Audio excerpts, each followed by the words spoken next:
News, सच जरूरी है। नमस्कार दर्शकों, आप देख रहे हैं MNS न्यूज टीवी और मैं हूं आपके साथ श्रद्धा तिवारी। तो आइए देखते हैं आज की खास खबर। मेरे चरणों की धूल ले जाना, भोले बाबा के ये शब्द बने 121 मौतों की वजह।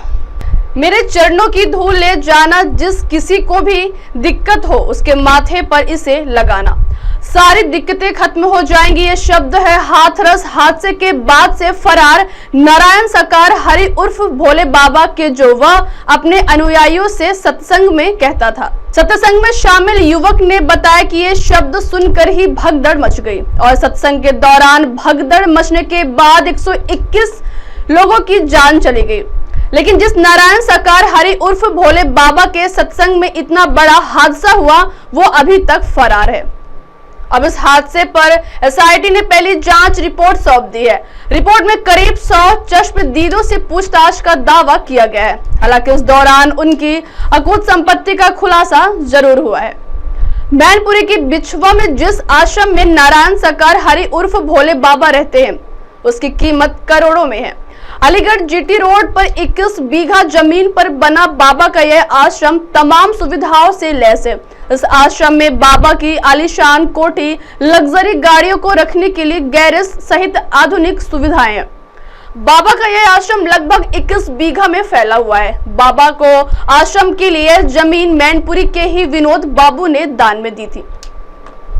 बाबा का एक और खेल भी सामने आया है। मैनपुरी में आश्रम के ठीक सामने एक अर्धनिर्मित स्कूल है। यह स्कूल पूरी तरह बनकर तैयार नहीं हुआ है, लेकिन स्कूल के कमरों का इस्तेमाल बाबा के प्रचार प्रसार के सामानों को रखने के लिए किया जाता है। यहाँ काम करने वालों के लिए कमरे बने हुए हैं, जिसमें बाबा के भक्त भी रहते हैं।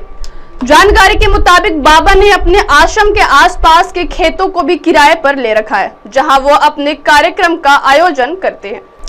ऐसे में सवाल उठता है कि कहीं बाबा ने अपने करोड़ों की संपत्ति को जुटाने के लिए हर शहर में अलग अलग ट्रस्ट और फिर उस ट्रस्ट से जुड़े लोगों के नाम पर स्कूल खेत लेने का गोरख धंधा तो नहीं खोल रखा है। हालांकि उनके भक्त दावा करते हैं कि बाबा एक पैसा दान में नहीं लेते और वो पुलिस विभाग से मिलने वाली शन से ही दाल रोटी खाकर गुजारा करते हैं। वही अब हाथरस घटना के बाद बाबा सूरजपाल का फरार होने का CCTV फुटेज सामने आया। फुटेज में दिख रहा है कि बाबा अपनी आर्मी के साथ कैसे भागा। ब्लैकेट कमांडोज और बाबा का सफेद गाड़ी में काफिला साफ दिखाई दे रहा है। पुलिस अभी तक बाबा की लोकेशन ट्रेस नहीं कर पाई है। इस घटना ने सुरक्षा व्यवस्थाओं पर सवाल खड़े कर दिए। वहीं यूपी के हाथरस में नारायण साकार हरि उर्फ भोले बाबा के कार्यक्रम के बाद मची भगदड़ में जिन 121 लोगों की मौत हुई, उसमें छोटे लाल का परिवार भी शामिल है। बाबा का सत्संग सुनने गई उनकी पत्नी और इकलौता बेटा भी भगदड़ की चपेट में आकर मारे गए, जिससे पूरे परिवार में मातम पसरा हुआ है। वही आज कांग्रेस सांसद और लोकसभा में नेता प्रतिपक्ष राहुल गांधी भी उनसे मिलने पहुंचे। अब आप हमारे न्यूज चैनल को आपके मोबाइल पर भी देख सकते हैं। मोबाइल ऐप पर देखने के लिए प्ले स्टोर से MNS news TV app download करें। इंस्टा, हाई, ट्विटर जैसे कई सोशल मीडिया प्लेटफॉर्म पर हमारा चैनल उपलब्ध है।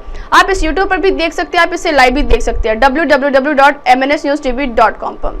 अब वक्त तो चला है दर्शकों ब्रेक का। ब्रेक से लौटने के बाद देखिएगा देश और दुनिया की तमाम बड़ी खबरें। बने रहिए MNS न्यूज टीवी पर। नमस्कार।